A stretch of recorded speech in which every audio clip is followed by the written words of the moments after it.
दोस्तों, आज की इस वीडियो में हम करंट अफेयर सीरीज की दूसरी वीडियो करने वाले हैं। एक वीडियो हम इसमें पहले लेकर आ चुके हैं। ये 2025 के हम करंट अफेयर की हमने एक सीरीज शुरू की है, जिसमें करंट अफेयर के जो मोस्ट इंपोर्टेंट क्वेश्चन बनते हैं वे सारे के सारे क्वेश्चन हम इस वीडियो के अंदर कवर करेंगे। कुछ दिन छोड़कर, एक दो दिन छोड़कर ऐसे हम एक वीडियो लेकर आते रहेंगे, लेकिन 2025 की जो भी इंपोर्टेंट क्वेश्चन बनेंगे वो सारे हम इसमें कवर कर देंगे। पहले हम इसको एक वन लाइनर के रूप में जो करंट अफेयर है उसको देखेंगे और इसके बाद हम इनको एमसीक्यू के रूप में करेंगे, ताकि जो भी ये क्वेश्चन है करंट अफेयर के ये हमें पूरी तरह से पक्के याद हो जाए। तो चलिए अभी देखते हैं वन लाइनर के रूप में करंट अफेयर। इनके बारे में कुछ हम फैक्ट जो भी हैं वो अभी क्लियर कर लेंगे। पहले देखते हैं नुक्तियां और पद। तुहिन कांत पांडे को भारत का नया राजस्व सचिव नियुक्त किया गया है। भारत का नया राजस्व सचिव, भारत का राजस्व सचिव किसे नियुक्त किया गया है? भारत का राजस्व सचिव नियुक्त किया गया है तुहिन कांत पांडे को। तुहिन कांत पांडे को भारत का नया राजस्व सचिव नियुक्त किया गया है। और बात करें इससे पहले, तुहिन कांत पांडे से पहले इस पद पर कौन थे? अरुणेश चावला। अरुणेश चावला पहले इस पद पर थे। और जो ये तुहिन कांत पांडे हैं ये ओडिशा कैडर के 1987 बैच के आईपीएस अधिकारी हैं। वी नारायणन को इसरो का नया प्रमुख बनाया गया है। वी नारायण को इसरो का नया प्रमुख बनाया गया है। किनको? वी नारायण को इसरो का नया प्रमुख बनाया गया है। और बात करें इसरो का, इनसे पहले प्रमुख कौन थे इसरो के? एस सोमनाथ इनसे पहले इसरो के प्रमुख थे। और जो ये वी नारायण है ये इन्हें वैज्ञानिक योगदानों के लिए कई मेडल इन्हें मिल चुके हैं। वैज्ञानिक फील्ड में इनको कई मेडल मिल चुके हैं विज्ञान में इनके योगदान के लिए। ज्ञानेंद्र प्रताप सिंह सीआरपीएफ के नए महानिदेशक बने हैं। सीआरपीएफ के नए महानिदेशक बने हैं कौन? ज्ञानेंद्र प्रताप सिंह। और ये जो महानिदेशक बने हैं ये कब तक के लिए बने हैं? 2027 तक ये महानिदेशक के पद पर रहेंगे ज्ञानेंद्र प्रताप सिंह। और बात करें इनसे पहले, ज्ञानेंद्र प्रताप सिंह से पहले विपुल कुमार इनके स्थान पर पहले थे, विपुल कुमार। और जो ज्ञानेंद्र प्रताप सिंह है ये असम कैडर के 1991 बैच के आईपीएस अधिकारी हैं। धनंजय शुक्ला को institute of company secretaries of India ICSI का नया अध्यक्ष बनाया गया है। ICSI institute of company secretary of India, इनका अध्यक्ष किन्हें बनाया गया है? धनंजय शुक्ला को ICSI का नया अध्यक्ष बनाया गया है। और उपाध्यक्ष किन्हें बनाया गया है? उपाध्यक्ष बनाया गया है श्री पवनजी चंदक को इनका उपाध्यक्ष बनाया गया है और अध्यक्ष बनाया गया है धनंजय शुक्ला को। आगे देखिए, पुरस्कार और सम्मान की अब बात करेंगे। गोल्डन ग्लोब अवार्ड 2025 में द ब्रूटलिस्ट को ड्रामा के लिए सर्वश्रेष्ठ फिल्म का पुरस्कार मिला है। ड्रामा के लिए सर्वश्रेष्ठ फिल्म का पुरस्कार किसे मिला है? द ब्रूटलिस्ट को गोल्डन ग्लोब अवार्ड 2025 में। और ये गोल्डन ग्लोब अवार्ड 2025 है, कौन सा संस्करण है? ये 82वां संस्करण है। इसमें द ब्रूटलिस्ट को ड्रामा के लिए सर्वश्रेष्ठ फिल्म का पुरस्कार मिला है। अब देखेंगे खेल। क्रिकेट खिलाड़ी वरुण आरोन ने अंतर्राष्ट्रीय क्रिकेट से संन्यास ले लिया है। अंतर्राष्ट्रीय क्रिकेट से संन्यास किन्होंने लिया है? क्रिकेटर वरुण आरोन ये भारतीय टीम के एक तेज गेंदबाज है, वरुण आरोन। न्यूजीलैंड के क्रिकेटर मार्टिन गुप्टिल ने अंतर्राष्ट्रीय क्रिकेट से संन्यास लिया है। न्यूजीलैंड के क्रिकेटर मार्टिन गुप्टिल अंतर्राष्ट्रीय क्रिकेट से संन्यास लिया है। जो मार्टिन गुप्टिल हैं ये न्यूजीलैंड के ओपनर बल्लेबाज हैं, ओपनर बल्लेबाज रहे हैं मार्टिन गुप्टिल न्यूजीलैंड के। और इन्होंने अपने पूरे करियर में 367 मैच खेले हैं न्यूजीलैंड के लिए। कितने मैच खेले हैं? 367। आगे देखिए, विक्टर एक्लसन ने इंडिया ओपन 2025 में पुरुष एकल का खिताब जीता है। इंडिया ओपन 2025 में पुरुष एकल का खिताब किसने जीता है? विक्टर एक्सेल्सन ने। विक्टर एक्सेल्सन ने पुरुष एकल का खिताब जीता है इंडिया ओपन 2025 में। खो खो विश्व कप 2025 की महिला और पुरुष दोनों श्रेणियों में भारतीय टीमें विजेता बनी है। जो खो खो विश्व कप 2025 है उसमें महिला और पुरुष दोनों श्रेणियों में कौन सी टीम जीती है? भारतीय टीम। भारतीय टीम जीती है खो खो में, खो खो विश्व कप 2025 में महिला और पुरुष दोनों श्रेणियों में, और इन्होंने नेपाल को हराकर ये खिताब अपने नाम किया है। दोनों ने ही नेपाल को हराया है। नोवाक जोकोविच सबसे ज्यादा ग्रैंड स्लैम मैच 430 जीतने वाले टेनिस खिलाड़ी बने। जो टेनिस खिलाड़ी है नोवाक जोकोविच। आप सभी जानते हैं नोवाक जोकोविच के बारे में, ये सर्बिया से है। तो सबसे ज्यादा ग्रैंड स्लैम मैच इन्होंने खेले हैं। सबसे ज्यादा ग्रैंड स्लैम मैच इन्होंने जीते हैं कितने? 430 ग्रैंड स्लैम मैच नोवाक जोकोविच ने जीते हैं। और इनसे पहले ये सबसे ज्यादा ग्रैंड स्लैम मैच जीतने का खिताब किनके नाम था? स्विट्जरलैंड के एक टेनिस खिलाड़ी रोजर फेडरर के नाम। ये पहले ये खिताब था ग्रैंड स्लैम मैच जीतने का सबसे ज्यादा, और उन्होंने 429 ग्रैंड स्लैम मैच उन्होंने जीते थे। कर्नाटक क्रिकेट टीम ने विजय हजारे ट्रॉफी 2024-25 का खिताब जीता है। किसने जीता है 2024-25 का खिताब? विजय हजारे ट्रॉफी 2024-25 का कर्नाटक क्रिकेट टीम ने इन्होंने विदर्भ को हराकर यह है जो खिताब अपने नाम किया है, और ये 5वीं बार इस ट्रॉफी को इन्होंने जीता है। दक्षिण कोरिया की बैडमिंटन खिलाड़ी आन से-यंग ने इंडिया ओपन 2025 में महिला एकल का खिताब जीता है। इंडिया ओपन 2025 में महिला एकल का खिताब जीता है आन से-यंग। दक्षिण कोरिया की ये है आन से-यंग। और पुरुष एकल में जीता था किसने? विक्टर एक्सेल्सन ने। आगे देखिए, महत्वपूर्ण दिवस और समारोह। प्रवासी भारतीय दिवस प्रतिवर्ष 9 जनवरी को मनाया जाता है। प्रवासी भारतीय दिवस कब मनाया जाता है? प्रतिवर्ष 9 जनवरी को। 9 जनवरी को प्रवासी भारतीय दिवस मनाया जाता है। और इसकी शुरुआत पहली बार कब मनाया गया था? ये 2003 में। 2003 में ये मनाया गया था। और इस बार इसकी थीम क्या है? डायस्पोर्स कंट्रीब्यूशन टू ए विकसित भारत। क्या है इसकी थीम इस बार?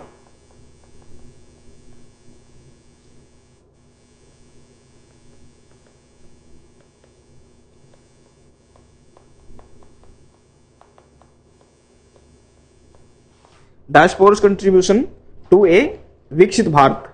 2003 में ये इसकी शुरुआत हुई थी। पहली बार मनाया गया था ये 2003 में। विश्व हिंदी दिवस प्रतिवर्ष 10 जनवरी को मनाया जाता है। विश्व हिंदी दिवस कब मनाया जाता है? 10 जनवरी को। और इसकी शुरुआत कब हुई थी? विश्व हिंदी दिवस मनाने की शुरुआत हुई थी 2006 के अंदर। 2006 के अंदर इसकी शुरुआत हुई थी। उस टाइम पीएम कौन थे? मनमोहन सिंह। पीएम मनमोहन सिंह ने इसकी शुरुआत की थी 2006 के अंदर। और विश्व हिंदी दिवस इस बार की थीम क्या रही है? A global voice of unity and cultural pride. A global voice of unity and cultural pride. Parakram Diwas प्रतिवर्ष 23 जनवरी को सुभाष चंद्र बोस की जयंती पर मनाया जाता है। जो पराक्रम दिवस है कब मनाया जाता है? 23 जनवरी को। किनकी जयंती पर? सुभाष चंद्र बोस की जयंती पर। तो इस बार जो पराक्रम दिवस 2025 में 23 जनवरी को मनाया गया है वो 128वीं जयंती पर मनाया गया है। 128वीं जयंती पर मनाया गया है। और सुभाष चंद्र बोस की अगर बात करें तो इनका जन्म 23 जनवरी 1897 को हुआ था। 23 जनवरी 1897 को हुआ था ओडिशा के कटक में इनका जन्म हुआ था। राष्ट्रीय आपदा प्रतिक्रिया बल एनडीआरएफ ने 19 जनवरी 2025 को अपना 20वां स्थापना दिवस मनाया है। एनडीआरएफ राष्ट्रीय आपदा प्रतिक्रिया बल 19 जनवरी 2025 को अपना कौन सा स्थापना दिवस मनाया? इन्होंने 20वां स्थापना दिवस मनाया है। और जो ये एनडीआरएफ है इसकी स्थापना कब हुई थी? इसकी स्थापना हुई थी 2006 के अंदर। 2006 के अंदर इसकी स्थापना हुई थी। आपदा प्रबंधन अधिनियम 2006 के तहत इसकी स्थापना की गई थी। और एनडीआरएफ है जो किस मंत्रालय के अंतर्गत आता है? ये आता है गृह मंत्रालय के अंतर्गत। गृह मंत्रालय। गृह मंत्रालय के अंतर्गत ये एनडीआरएफ आता है। आगे देखिए, मणिपुर, मेघालय और त्रिपुरा ने 21 जनवरी 2025 को अपना 53वां स्थापना दिवस मनाया। मेघालय, मणिपुर और त्रिपुरा, मणिपुर, मेघालय और त्रिपुरा ने कब मनाया है अपना 53वां स्थापना दिवस? 21 जनवरी को। 21 जनवरी को 53वां स्थापना दिवस मनाया है। इनकी स्थापना कब हुई थी? 21 जनवरी 1972 को इन्हें राज्य का दर्जा मिला था। 21 जनवरी 1972 में इन्हें राज्य का दर्जा मिला था इन तीनों को। निधन देखेंगे, ग्रीस के पूर्व प्रधानमंत्री कोस्टास सिमिटिस का 88 वर्ष की उम्र में निधन हो गया। जो ग्रीस के प्रधानमंत्री थे कोस्टास सिमिटिस, इनका 88 वर्ष की आयु में इनका निधन हो गया है और ये प्रधानमंत्री ग्रीस के हैं। इन्होंने वहां की करेंसी में एक महत्वपूर्ण भूमिका निभाई है। प्रसिद्ध वैज्ञानिक राजगोपाला चिदम्बरम का 88 वर्ष की उम्र में निधन हो गया। प्रसिद्ध वैज्ञानिक है राजगोपाला चिदम्बरम, भारत के ये हैं, भारत के प्रसिद्ध वैज्ञानिक राजगोपाला चिदम्बरम, और इनका सबसे ज्यादा योगदान रहा है भारत के परमाणु हथियार कार्यक्रम के ये वास्तुकार कहे जाते हैं। भारतीय परमाणु हथियार कार्यक्रम के ये वास्तुकार कहे जाते हैं। परमाणु हथियारों के मामले में इनका सबसे ज्यादा योगदान रहा है। और जो परमाणु परीक्षण किया गया था पोखरण के अंदर 1974 और 1998 में, उनमें भी इन्होंने एक अहम भूमिका निभाई है। अब विविध देखेंगे, हेनले पासपोर्ट इंडेक्स 2025 में भारत को 199 देशों में 85वां स्थान मिला है। हेनले पासपोर्ट इंडेक्स 2025 में भारत को कौन सा स्थान मिला है? 199 देशों में 85वां स्थान मिला है। 199 देशों के अंदर 85वां स्थान भारत को मिला है। और आप जानते होंगे कि सबसे ज्यादा शक्तिशाली पासपोर्ट किस देश का रहा है? सबसे ज्यादा शक्तिशाली पासपोर्ट रहा है सिंगापुर का। सिंगापुर का लगातार दूसरी बार इन्होंने ये खिताब जीता है, मतलब लगातार दूसरी बार उनका सबसे शक्तिशाली पासपोर्ट रहा है।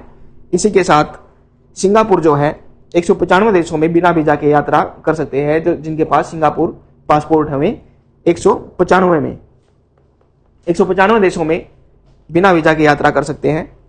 और जो भारत ने 85वां स्थान हासिल किया है, तो भारतीय जो पासपोर्ट धारक है वे कितने देशों में बिना वीजा की यात्रा कर सकते हैं? भारतीय पासपोर्ट धारक केवल 57 देशों में बिना वीजा की यात्रा कर सकते हैं। हरियाणा जो ये भारतीय पासपोर्ट धारक है।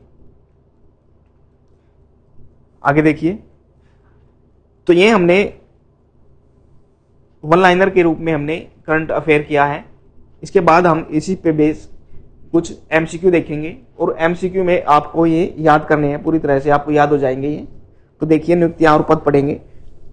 कौन व्यक्ति हाल ही में अरुणेश चावला के स्थान पर भारत के नए राजस्व सचिव बने हैं? भारत के नए राजस्व सचिव आपको बताना है तुहिन कांत पांडे, महेंद्र सिंह धामाई, अनुज सिंह रावत और अमीश नाथ वर्मा। इनमें से आप बताइए कौन है जो भारत के नए राजस्व सचिव बने हैं? इसका सही उत्तर रहेगा तुहिन कांत पांडे भारत के नए राजस्व सचिव बने हैं। कौन व्यक्ति हाल ही में एस सोमनाथ के स्थान पर इसरो के नए प्रमुख बने हैं? पहले एस सोमनाथ थे, अब कौन इसरो के नए प्रमुख बने हैं? V Narayanan, M Natarajan, D Jaiswal, T Revanathi. तो इसका सही आंसर रहेगा वी नारायण जो है इसरो के नए प्रमुख बने हैं एस सोमनाथ के स्थान पर। कौन व्यक्ति हाल ही में विपुल कुमार के स्थान पर सीआरपीएफ के नए महानिदेशक बने हैं? सीआरपीएफ के महानिदेशक आपको बताना है, पहले थे विपुल कुमार, अब कौन बन गए हैं? ज्ञानेंद्र प्रताप सिंह, लोकेश कुमार वर्मा, मनीष सिंह राजपूत, अनीश कुमार शाह। तो इसका सही आंसर रहेगा ज्ञानेंद्र प्रताप सिंह सीआरपीएफ के नए महानिदेशक बने हैं। कौन व्यक्ति हाल ही में institute of company secretaries of India ICSI के नए अध्यक्ष बने हैं? कौन बने हैं? धनंजय शुक्ला, रमन प्रजापति, सचिन चौधरी, अरविंद ठाकुर। तो इसका सही आंसर रहेगा धनंजय शुक्ला जो है ICSI के नए अध्यक्ष बने हैं। पुरस्कार और सम्मान देखेंगे। हाल ही में दिए गए गोल्डन ग्लोबल अवार्ड 2025 में किसे ड्रामा के लिए बेस्ट फिल्म का पुरस्कार मिला है? ड्रामा के लिए बेस्ट फिल्म का गोल्डन ग्लोब अवार्ड 2025 में The Brutalist, The Union, Civil War, Abigail. तो इसका सही आंसर रहेगा द ब्रूटलिस्ट। द ब्रूटलिस्ट को गोल्डन ग्लोब अवार्ड 2025 में बेस्ट ड्रामा के लिए पुरस्कार मिला है। खेल देखेंगे। हाल ही में किस खेल से संबंधित खिलाड़ी वरुण आरोन ने इंटरनेशनल खेल से संन्यास लिया है? वरुण आरोन ने इंटरनेशनल खेल से संन्यास लिया है। वो किस खेल से संबंधित है? Cricket, hockey, football, badminton. तो सही आंसर रहेगा क्रिकेट से संबंधित है। हाल ही में किस देश से संबंधित खिलाड़ी मार्टिन गुप्तिल ने अंतर्राष्ट्रीय क्रिकेट से संन्यास लिया है? मार्टिन गुप्तिल किस देश से संबंधित है जो एक क्रिकेट खिलाड़ी उन्होंने संन्यास ले लिया है? New Zealand, Australia, Zimbabwe, England. तो इसका सही आंसर रहेगा न्यूजीलैंड। किस बैडमिंटन खिलाड़ी ने इंडिया ओपन 2025 में पुरुष एकल का खिताब जीता है? विक्टर एक्सलन, नूर इजुद्दीन, गोस जेफी, श्रीकांत किदाम्बी। तो इसका सही आंसर रहेगा विक्टर एक्सलन। किस देश की महिला एवं पुरुष टीमें खो खो वर्ल्ड कप 2025 की विजेता बनी है? भारत, युगांडा, दक्षिण अफ्रीका, दक्षिण कोरिया। तो इसका सही आंसर रहेगा भारत की जो पुरुष और महिला टीमें है खो खो वर्ल्ड कप 2025 में विजेता बनी है। नेपाल को हराया इन्होंने। हाल ही में कौन सबसे ज्यादा ग्रैंड स्लैम मैच 430 जीतने वाले टेनिस खिलाड़ी बने हैं? नोवाक जोकोविच, Alexander Zverev, Carlos Alcaraz, Jannik Sinner. सही आंसर रहेगा नोवाक जोकोविच। 430 ग्रैंड स्लैम मैच इन्होंने जीते हैं। पहले ये किसके नाम था? स्विट्जरलैंड के रोजर फेडरर के नाम 429 उन्होंने जीते थे। किस क्रिकेट टीम ने विजय हजारे ट्रॉफी 2024-25 का खिताब जीता है? कर्नाटक, विदर्भ, हरियाणा, सौराष्ट्र। विजय हजारे ट्रॉफी 2024-25 का खिताब जीता है कर्नाटक की टीम ने। आगे देखिए। किस देश की बैडमिंटन खिलाड़ी आन सेयंग ने इंडिया ओपन 2025 में महिला एकल का खिताब जीता है? किस देश की बैडमिंटन खिलाड़ी हैं ये? दक्षिण कोरिया, थाईलैंड, सिंगापुर, मलेशिया। तो ये है दक्षिण कोरिया की। महत्वपूर्ण दिवस और समारोह देखेंगे। प्रतिवर्ष पूरे भारत में प्रवासी भारतीय दिवस किस दिन मनाया जाता है? भारतीय प्रवासी दिवस मनाया जाता है 9 जनवरी को, 7 जनवरी को, 10 जनवरी को, 12 जनवरी को। तो प्रवासी भारतीय दिवस मनाया जाता है 9 जनवरी को। प्रतिवर्ष दुनिया भर में विश्व हिंदी दिवस, वर्ल्ड हिंदी डे किस दिन मनाया जाता है? 10 जनवरी को, 9 जनवरी को, 7 जनवरी को, 12 जनवरी को। तो विश्व हिंदी दिवस मनाया जाता है 10 जनवरी को। प्रतिवर्ष 23 जनवरी को पूरे भारत में पराक्रम दिवस किन की जयंती पर मनाया जाता है? पराक्रम दिवस बताना है किन की जयंती पर मनाया जाता है? 23 जनवरी को। 23 जनवरी को किन की जयंती है? सुभाष चंद्र बोस, बाल गंगाधर तिलक, चंद्रशेखर आजाद, मोक्षगुणम विश्वेश्वरैया। तो पराक्रम दिवस 23 जनवरी को मनाया जाता है सुभाष चंद्र बोस की जयंती पर। हाल ही में 19 जनवरी 2025 को राष्ट्रीय आपदा प्रतिक्रिया बल एनडीआरएफ ने अपना कौन सा स्थापना दिवस मनाया है? एनडीआरएफ ने 19 जनवरी को कौन सा अपना स्थापना दिवस मनाया है? 20वां, 19वां, 18वां, 22वां। तो इन्होंने 20वां अपना स्थापना दिवस मनाया है एनडीआरएफ ने। हाल ही में 21 जनवरी 2025 को मणिपुर, मेघालय और त्रिपुरा तीनों राज्यों ने अपना कौन सा स्थापना दिवस मनाया है? 21 जनवरी के दिन मणिपुर, मेघालय और त्रिपुरा ने कौन सा अपना स्थापना दिवस मनाया है? 53वां, 55वां, 59वां, 61वां। तो 53वां इन्होंने मनाया है। निधन देखेंगे। किस देश के पूर्व प्रधानमंत्री रहे कोस्टास सिमिटिस का 88 वर्ष की उम्र में निधन हुआ है? कोस्टास सिमिटिस का किस देश के प्रधानमंत्री वो थे? Greece, Japan, Thailand, Indonesia. तो वो ग्रीस के प्रधानमंत्री थे। हाल ही में प्रसिद्ध व्यक्तित्व राजगोपाला चिदंबरम का 88 वर्ष की उम्र में निधन हुआ है। वे भारत के एक प्रसिद्ध वैज्ञानिक थे, अभिनेता थे, गायक थे, लेखक थे। वो एक प्रसिद्ध वैज्ञानिक थे। विविध देखेंगे। हाल ही में जारी वर्ष 2025 की हैंडले पासपोर्ट इंडेक्स में भारत को दुनिया भर के 199 देशों में कौन सा स्थान मिला है। हैले पासपोर्ट इंडेक्स में बताना है जो भारत है उसको कौन सा स्थान मिला है, 85वां, 83वां, 81वां, 89वां। तो भारत को 85वां स्थान मिला है। आपको पहले स्थान पर बताना है सबसे शक्तिशाली पासपोर्ट किस देश का है, और वो जिनके पास वो पासपोर्ट है वो कितने देशों में फ्री वीजा यात्रा कर सकते हैं और भारत कितनों में कर सकता है। तो दोस्तों ये थे आज की वीडियो में करंट अफेयर। ये हमारी सेकंड वीडियो थी। इसके बाद ही पूरी सीरीज में हम 2025 की पूरी सीरीज करेंगे। सारे करंट अफेयर 2025 के जो इंपॉर्टेंट बनने वाले हैं वे सारे के सारे हम इस वीडियो के अंदर कवर करेंगे। तो अगर वीडियो आपको पसंद आती है तो लाइक शेयर सब्सक्राइब कीजिए। इसी के साथ मिलते हैं नेक्स्ट वीडियो में। धन्यवाद।